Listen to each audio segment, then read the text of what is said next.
Hello, everybody, and welcome to episode 94 of Crunch Time with the N326 duo. I am your host today, Sam Godsey, and with me today, as always, of course, is my guy, Tanner Dizzle. Tanner, your Mets are playing right now. How you feeling about this game? I am a few seconds away from taking the hat off, man. They are the most aggravating team in all of baseball. Starting the Subway Series, a Subway Series, might I add, where Aaron Judge and Pete Alonso, realistically, the only two bright spots on their respective teams, are both injured. So the Subway Series, a lot of thump has been taken out with those two guys gone, and both teams are really struggling right now. So it's just a disaster. Mets jumped out to a 5-1 lead, are now down 7-6 because of course they are, and it's just a disaster. Everything is awful. Yeah, sounds about right. So I'm doing great. Yeah, I'm doing the great. Mets are definitely off to a rough start. Luckily, they're still like 182 games, so there's time. Now, look, I know, like, if anyone's used to rooting for teams that suck, it's me, right? And I know the Mets are probably my favorite professional team, so it hurts me a little bit more than, let's say, the average person rooting for their baseball team. But I will continue to say that when your MLB team sucks, there is no worse feeling. Yeah, because it is the only sport going on. Yeah, I was about There's to no say that. overlap. So if you want to watch sports, you want to watch your favorite team every day, each day you have to watch your team lose and lose and lose and lose and find new ways to lose because there's 162 of them some bitches, and you have to watch them lose every time. Oh, and in other sports like basketball, your team sucks, you can get a high draft pick, and then you can see that immediately. Like you win the lottery, you pick Paolo Banchero, bam. You pick Zion Williamson, bam, right? Yeah. These guys make immediate impacts. Yeah. MLB, you are multiple years away from ever seeing that number one or anywhere in the top 5 draft pick make their way to the MLB. And I mean, since there's like a 4 or 5 year gap, you can have injuries. You can just have the player not pan out. It's awful. It is just awful. There's very little hope when your team sucks. So I'm in eternal dread right now. Yeah, sounds like it. It sucks. But we have a kind of a quick episode for y'all today. Not a whole lot going on in sports, obviously. We got a lot of baseball, but since there's many games left in the series, in the season, not series, we're going to be talking about that later down the line. College World Series going on. We'll hop into that a little bit. And, of course, the NBA Finals concluded last night on Monday with the Nuggets winning. So let's hop right into that, Tanner. Actually, I take that back. We're going to start. Full start. We're going to start Sam. as we always do. Wow, that was tough. First day on the pod, Sam? As we always do, winners and losers. Tanner, who is your winner of the episode? All right. My winner of the episode is going to be the Act Like You've Been There crowd, Sam, because we had an interesting moment in last night's game. As you all know, the Denver Nuggets were able to win the NBA Finals.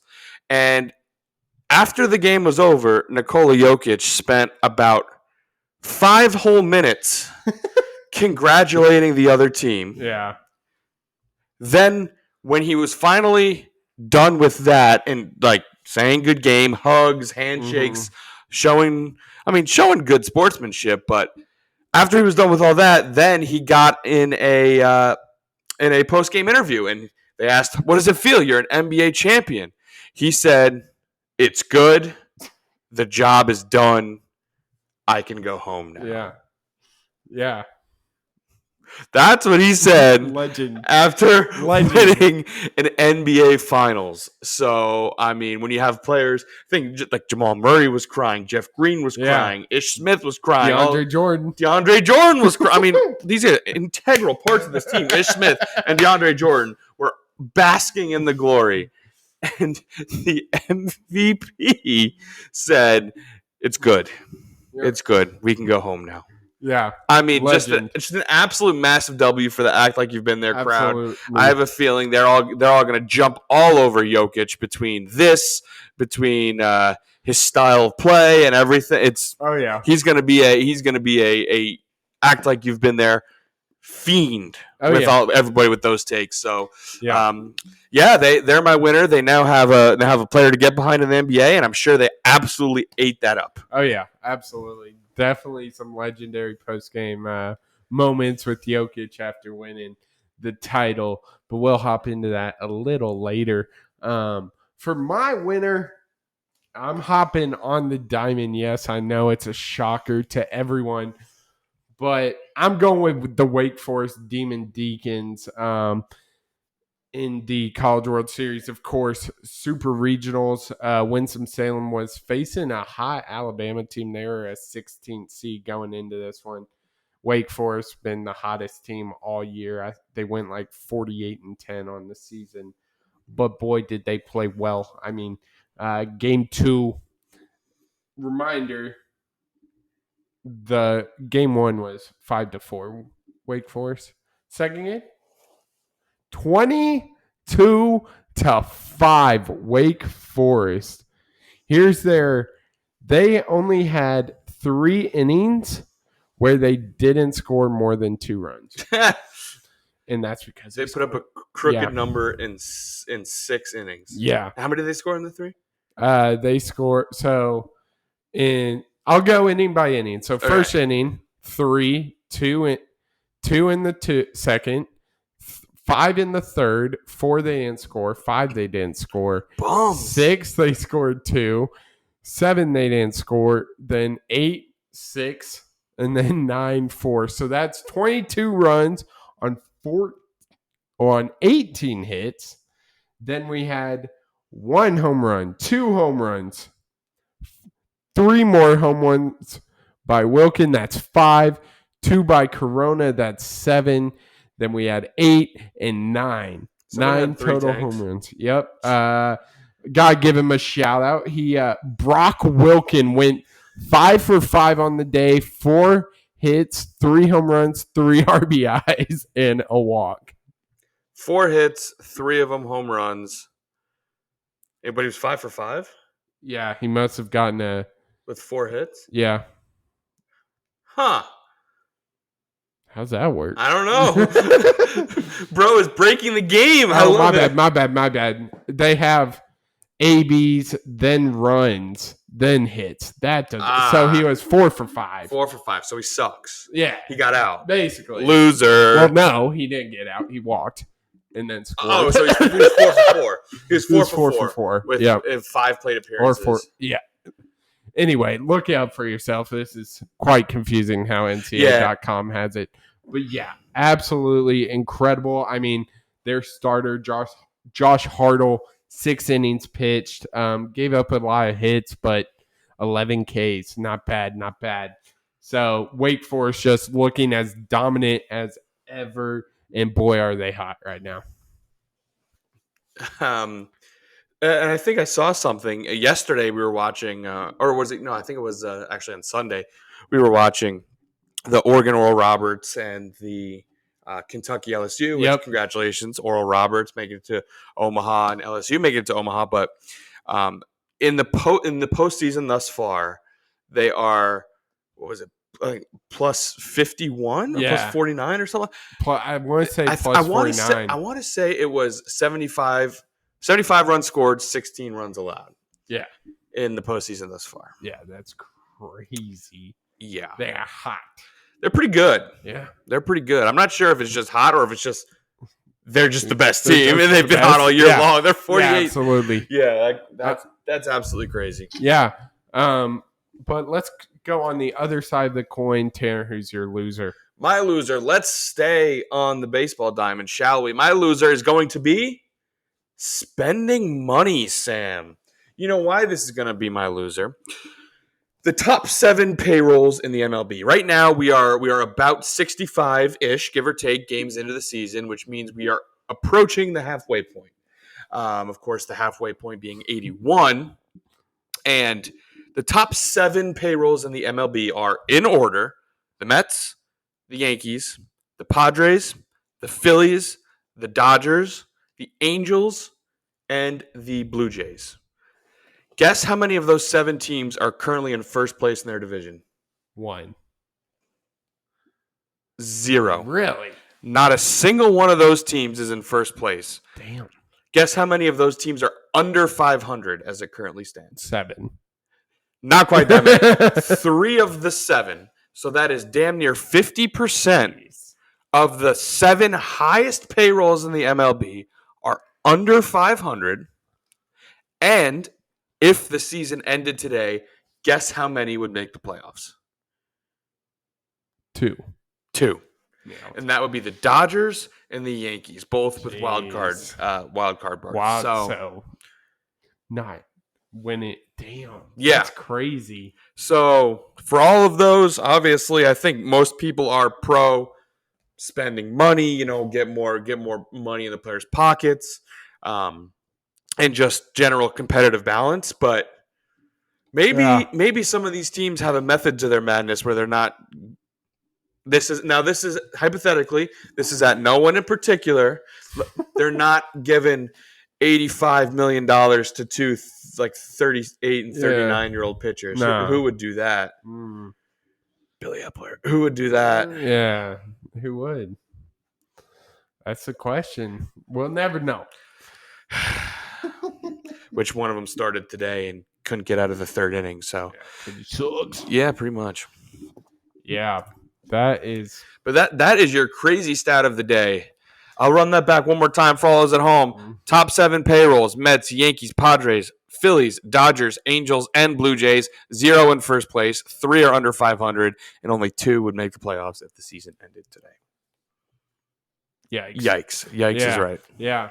Another big yikes, making them the loser. I'm also staying on the diamond. Who would have thought 2 baseball winner and loser from Sam? Nobody would have thought that. But this one, again, coming from the College World Series, Tanner. By any chance, did you see the ending of that Texas-Stanford game? I actually did not. Oh, brother. So tell me about it, please. Bottom of the 9th. Okay. Trip to Omaha on the line. Tied 6-6, right? Drew Bowser, gets up to bat, hits a routine pop fly to center field. Texas center fielder loses it. Oh. No idea. Losing the lights? I guess. If you watch back the replay. Do you know, is it a night? Was it a night? It was a night. Okay, so it's probably the lights. Oh, no. And not like a deep. It's like barely out the infield almost. And it just drops. Stanford walks it off. 7-6. And this was game 3? Is that the decisive? I think Stanford was up 1-0. Oh, so if Texas won, then they would have had to win another, but they were still fighting for their lives. Yeah. That hurts. Yeah. That hurts. Not great. That hurts. Stanford could also be a loser in this one because guess who they play? Wake Forest. Yeah. The buzzsaw that is Wake Forest. Yep. So that is a brutal way, but yeah. So it actually was tied 1-1. Which makes it even worse. Makes it so much worse. Oh no. Oh man, that sucks. I mean, tell you what. Yep, right field lost the ball in the lights. No, poor guy. That's awful. That is awful. He feels terrible. I tell you what, right before this, I was actually scrolling through TikTok, as I do with every waking free second of my life, and I saw it was a high school team there in their state championship game. Yeah, and they were up 1, runners on. There was a runner on 2nd and 3rd, and in the 9th inning, and the batter struck out for the 3rd out, and the ball was in the dirt, and they all went and celebrated, and the catcher forgot. I don't know. forgot or just didn't go to tag, or maybe he tried and the first baseman was already celebrating. Runner on third came home. Runner on second came home. And while they are all celebrating on the field, they lost the state championship. No. That's brutal. That's brutal. That is brutal. Wow. Yeah, not great. Not great at all. That is tough. So worst way to lose?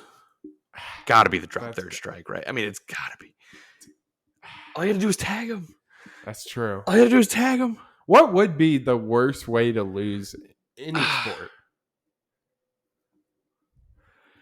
I think drop balls up there. That drop ball's up there. I think the drop third strike is because it's just mental. Yeah. When it's mental like that, it's brutal. I don't know in the Minnesota football state championship. I don't know if you saw. There was a Hail Mary, but they were too far back where the quarterback couldn't reach the end zone. Yeah. So the wide receiver caught it and then lateraled it, like as he was going down to the turf. Everyone on the defending team went to tackle him to make sure he couldn't get in the end zone. While he was there, he just lateraled it to his other wide receiver and he ran it in for a touchdown. I swear to God, if I played football, I would always forget laterals are a thing. Like, my mind is just see ball, tackle ball. Yeah. Right? In that scenario, it's like, I don't even know how to be mad because they try and tackle him to win the game and he laterals it. I would always forget that laterals are a thing. I'm telling you. It reminds me of the Duke, was it Duke Miami? Where they lateral Duke, it was time winded down as a kickoff. Oh, yep. Turns out the runner's knee was down. The runner knee was down like 6 times, but that would be a tough way. I've seen similar to the baseball, a soccer and penalties. The guy blocks it. Celebrates the backspin. Backspin's in. That's another brutal one. But yeah, tough ways to lose games for sure. But that'll do it for winners and losers. First part of the episode wrapped up.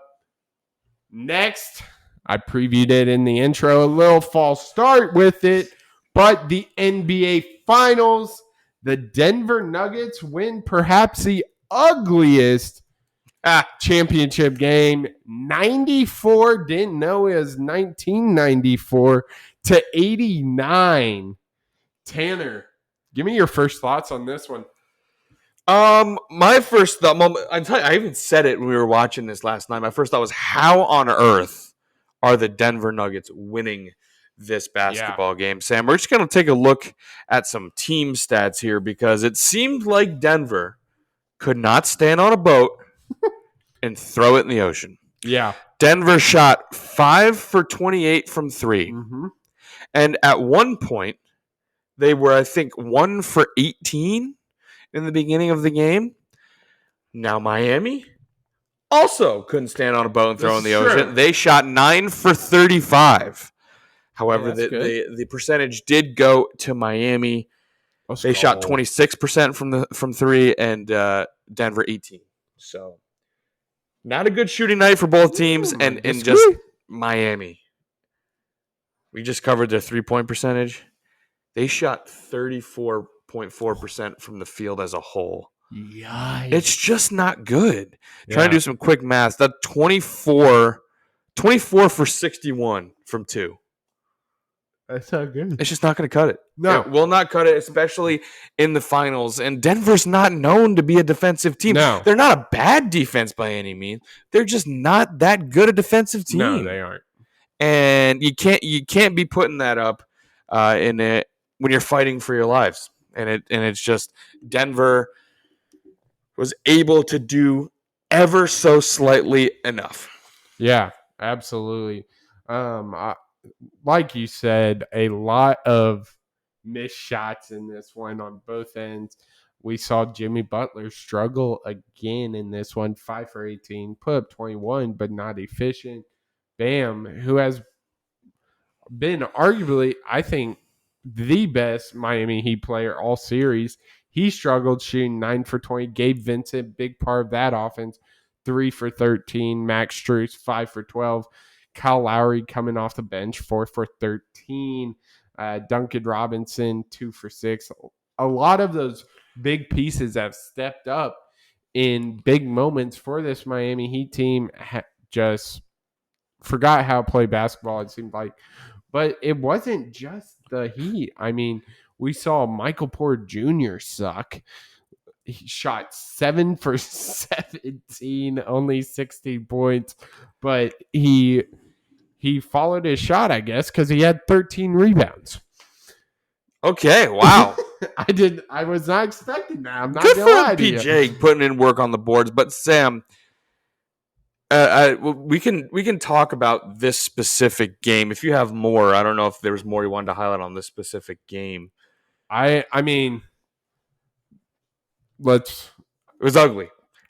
It was really ugly. I mean, the reason the Nuggets won was Jimmy Butler just straight up passed the ball to Bruce Brown. And that is a perfect segue into a little conversation topic because, even on this podcast and NBA media as a whole, there's been a lot of love for Jimmy Butler, and deservedly so. Yeah. He's put this team on his back multiple times throughout this postseason.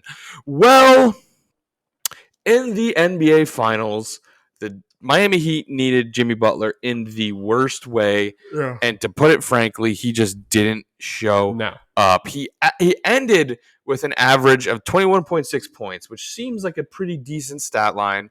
Again, this is Jimmy Butler, though, right? Someone who should average 21.6 points, frankly, in his sleep. Yeah. But he shot 41% from the field this series, 37% from three. Yikes. This series. He averaged, they have an average field goal made, an average field goal attempt. Yeah. It was 7.6 for 18.4. It's just not good enough. Yeah. It's just not good enough. And, I don't want to get into this whole comparison thing because Jimmy had a great playoffs. I saw a tweet First couple rounds. Yeah, right. And I just saw a tweet just before this said like something like rate Jimmy Butler's playoff performance, and for the most part, it was like an A up to the finals, right? But yeah, it's just not good enough. And like, what if it was Paul George doing this? It's hard for me not to believe the pandemic P or any of those comments would come out. Or if it was, let's say Chris Paul doing this, it would be I'm addicted to playing in the finals or whatever he said, So, look, Jimmy Butler had a fantastic postseason, but I just want to make sure we're consistent here because he was not good in the finals. He was not good. I think that's a great way to put it. We could go a little further into that, but I don't think that's necessary. I think that was simply put. But I want to highlight the Denver Nuggets owner, Stan Kroenke. Might be on the greatest championship run of all time. Dude's a winner. What can Dude's you say? a winner. For those of you who don't know, he also is a owner of the LA Rams, who won the Super Bowl in 2021, beating the Bengals 23-20. The Avalanche, guess what? They won a championship in 6 against Tampa Bay last year. And then, of course, the Denver Nuggets. Just absolutely incredible run by Stan Kroenke. But I want to talk about this. I think we're going to be on the same page. But with this historical run Nikola Jokic has been on, I think he led the playoffs as a whole in both points, rebounds, and assists. That's another page to his historical run. But is Nikola Jokic the best player in the NBA? Oh, absolutely. Yeah, I don't think it's close. It's not a yes. It's certainly not a no. It's an absolutely. Absolutely. Yeah, I totally agree. I don't think anybody can honestly argue either way. I mean, don't get me wrong. Giannis is still a phenomenal player. All these guys are phenomenal, but we have not seen a player dominate the way Jokic has, frankly, all season and postseason, and led his team to a championship. Yeah, I mean, I have a little Jokic segment if you would like to like to jump into it. A Jokic nugget, if you will, pun fully intended. Boo. So you mentioned how great his postseason was. Now I'm looking at his stats right now. He averaged 30 points a game. Not bad. Throughout the entire postseason. Yep. 30 points a game, 9.5 assists per game, 13.5 rebounds per game. He shot 46.1% from three this postseason. And opponents shot 39.8 when he was the primary defender. Now, this is, and I'm reiterating a segment done by Richard Jefferson. He did this on ESPN, whatever there. I think it's The Jump, is it called? But Jokic, obviously, this playoff run went on to win his first NBA Finals MVP. Yeah. Again, 30 points per game. In 2017, Kevin Durant went on to win his first Finals MVP with the Warriors. He is widely known as one of the best scorers of all time, if not the best. He averaged 28.5 points per game. In his route to becoming to his first NBA Finals MVP. Yeah. So you can, the quality of teammates is definitely a two-way street because yes, Jokic's teammates did not have the gravity that Steph had, that Clay had, which makes this even more impressive. Also, Steph and Clay weren't taking shots away.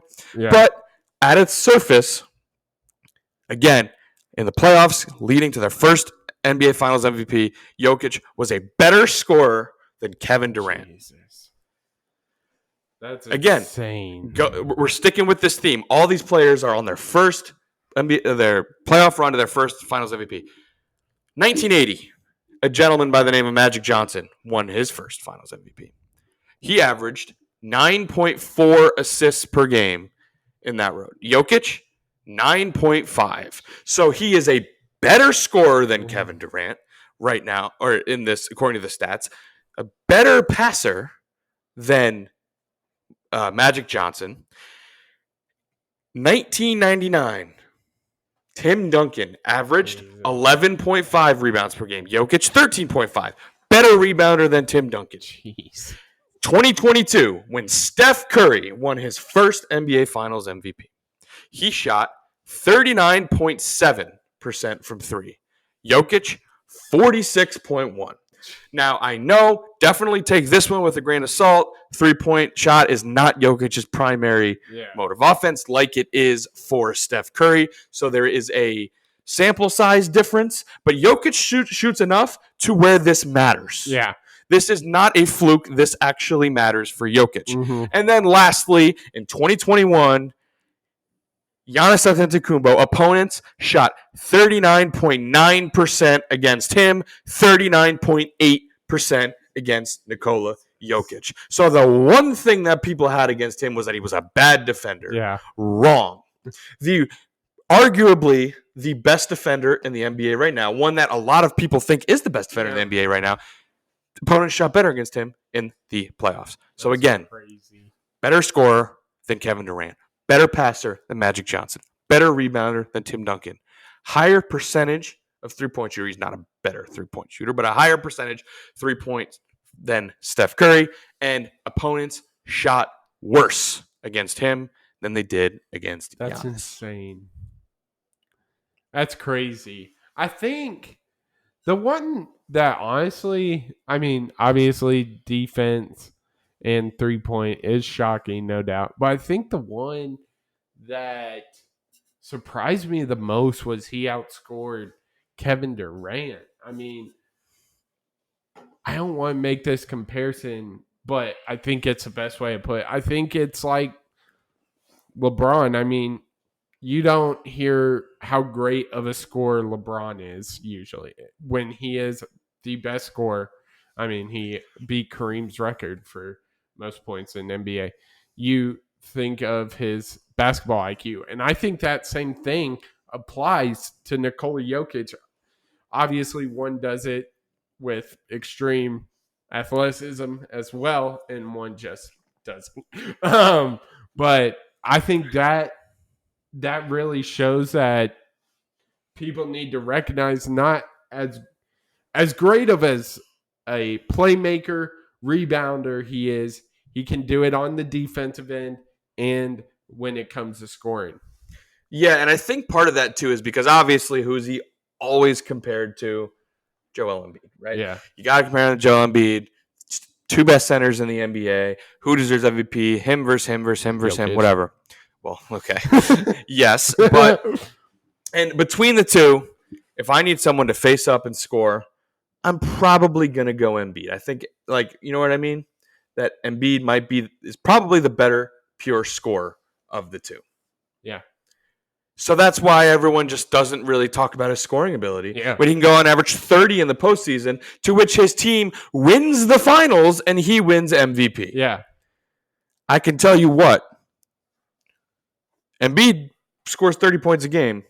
His team's not winning the finals, and he is not having nowhere near the other stats. So, yes, his game is multifaceted, and what makes him so valuable is that triple-double threat, is the rebounding, is the passing, is the playmaking. But do not forget, to your point, Sam, this dude, when the going gets rough and you need a basket, give it to 15 because he can do everything on the basketball floor, and he can get you a big-time bucket, as he did over and over and over and over and over again this NBA Finals, which included a 40-point finals game.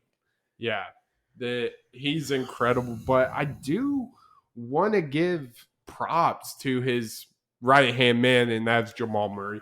Jamal Murray played just as big a role as Nikola Jokic. I think he played phenomenal.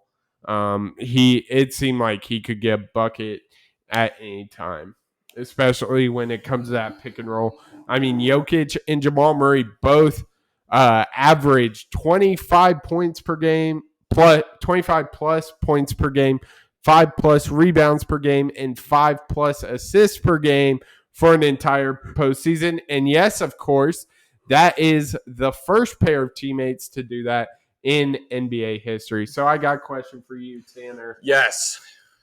We've seen this incredible run all postseason with Jamal Murray and Nikola Jokic. I want to ask you this question. Where do they rank among dynamic duos in the NBA? Right now, I think if I had to just rank them, now, oh boy, I think if you're doing them in terms of who do I want to lead my team, they are number one. Oh, I want them 100%. To lead my 100%. team because it's the best player and they just have the best chemistry. Yeah, if you go on a who has the most talent added together as a duo, I think that's over in Phoenix with KD and D Book. So while those are two different answers, the goal is to win. The goal is to build a franchise that wins. Yeah. And that's how I'm going to take that question. And it's number one for me, man. They are just they are so fluid with each other. They're both so efficient. We just went on a probably 15-minute conversation about how Jokic is far and away the best player in the NBA right now. Now you just add a unselfish point guard who is if not elite, a one step below elite scorer, but someone who can take a step back, someone who has elite chemistry with his duo, and someone who can run the pick and roll perfectly. They are just an absolute dream duo. And again, my pick of anybody, they're my number one pick of duo to start my franchise with. Yeah, I totally agree. I think what you brought, statement you made, the fact Jamal Murray can take a step back is crucial to this team's. Anywhere else, he's okay, a couple teams. He may not be option 1, but he's option 1B. And to be alongside one of the greatest players we've seen in a long time and him being just as good, slightly below, like you said, it's impressive and a big reason why the Nuggets were so successful throughout the season. But I mean, I guess it's true. If they didn't have the injuries, how many titles would this team have? Right, and that's the question. thing. We talk about injuries, and yes, Michael Porter, had the back problems and was in and out.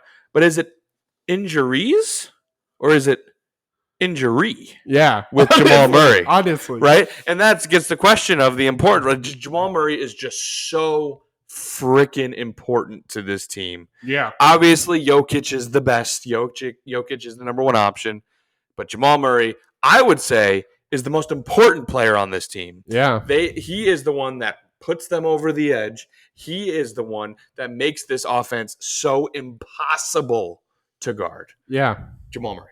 Yeah, I think that this team has gelled, so everyone excels tremendously as their roles in this team that is the NBA Finals champs, the Denver Nuggets. I mean, Aaron Gordon, as he struggled in Game 5, he was perhaps the best defender all playoffs. Totally. I mean, he guarded damn near every best player.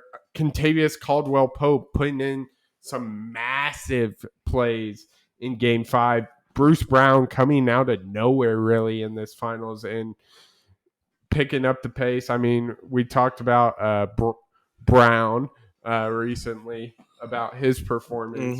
Mm-hmm. This team is so well put together. It'll be interesting what we see from this team in the future. And that's the last piece of the puzzle. You have the duo, you have the stars. Last piece of the puzzle, the role players, right? How is the team constructed? Expertly done by the GM in Denver. Really, really well done. All the guys you mentioned. I mean, Bruce Brown and KCP are free agent signings that come and make immediate impact. The draft of the other Brown. What's his first name? I can't think of his first name all of a sudden. Christian Brown. Thank you. I like Kansas Brown. We'll call him Kansas Brown. No, it is Christian Brown, 100%. So, drafting Christian Brown, someone who's not really wasn't really a high draft prospect, right? He comes in, plays significant minutes in the NBA Finals.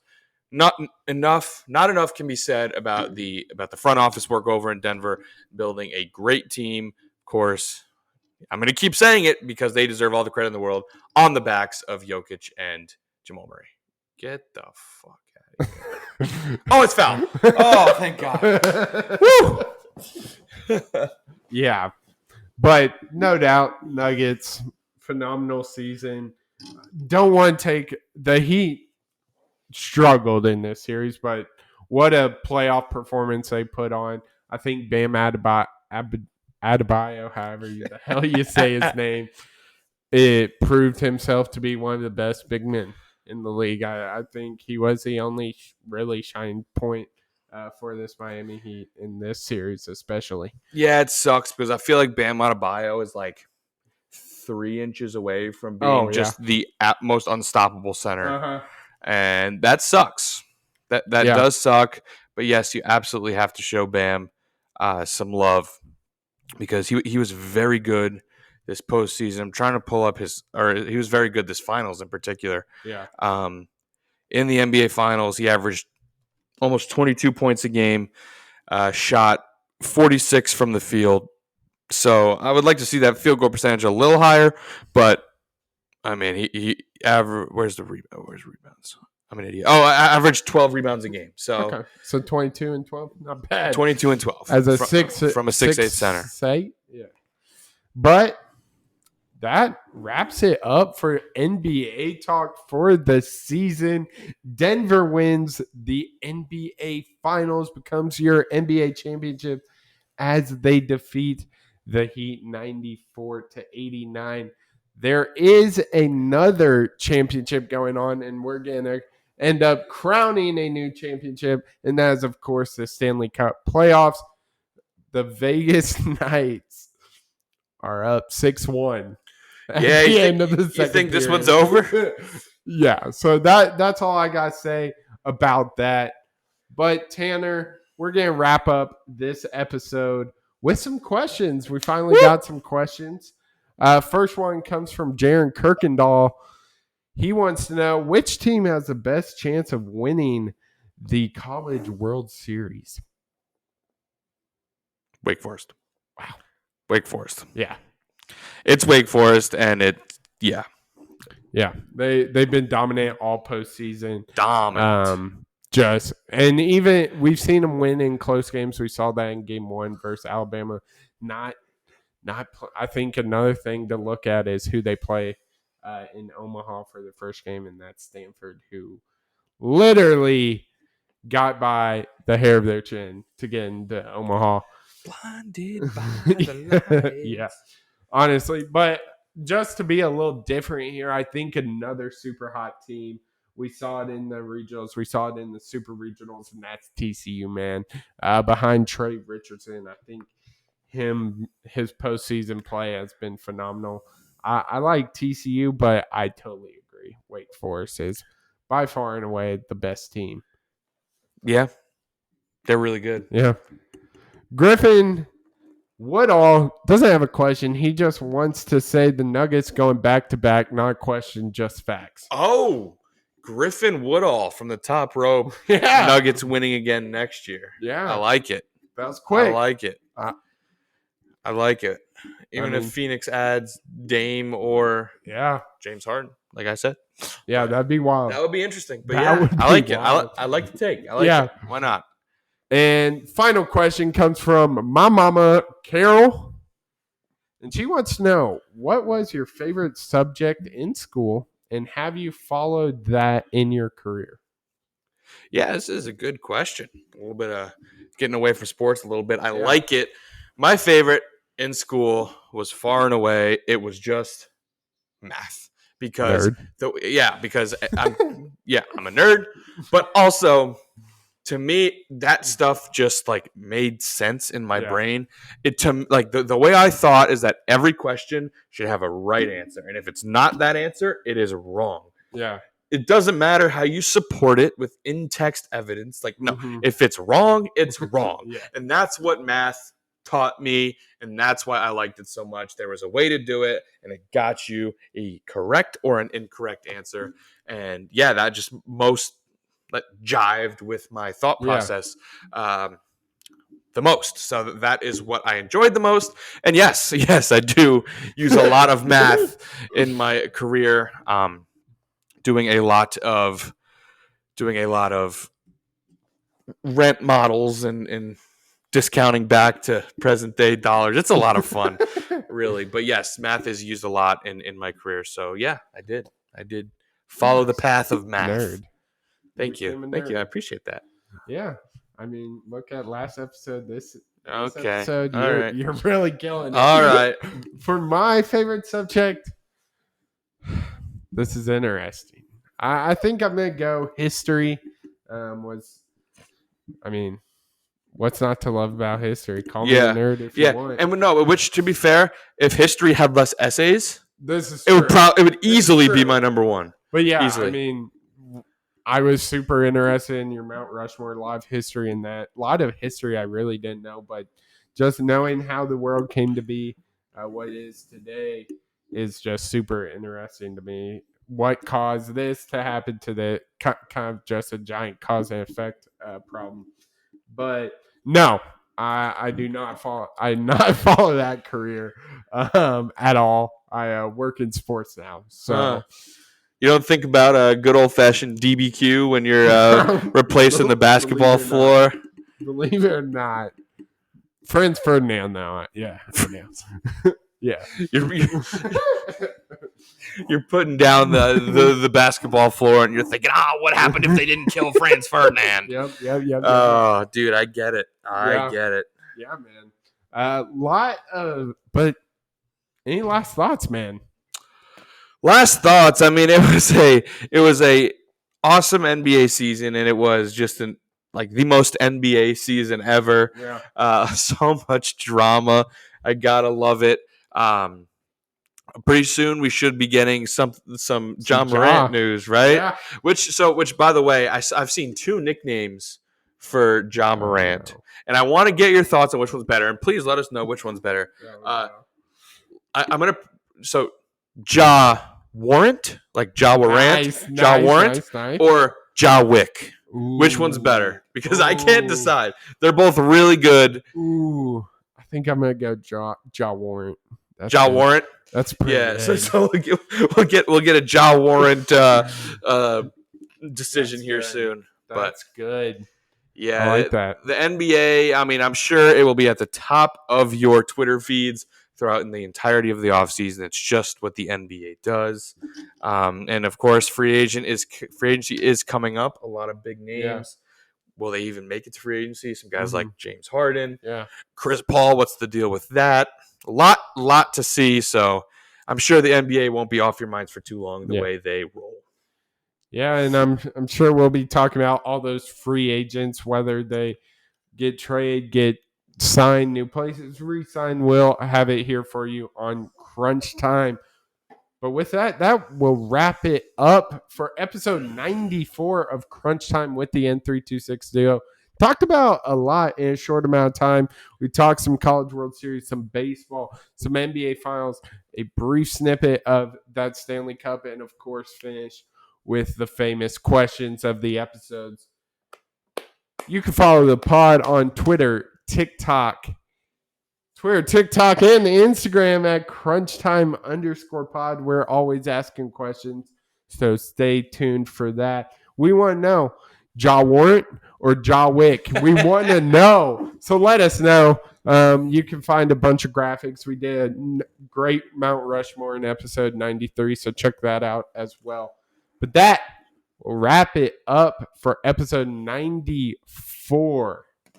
The clock has run out on this episode, but we'll see you on the next one on Crunch Time. I'll see you.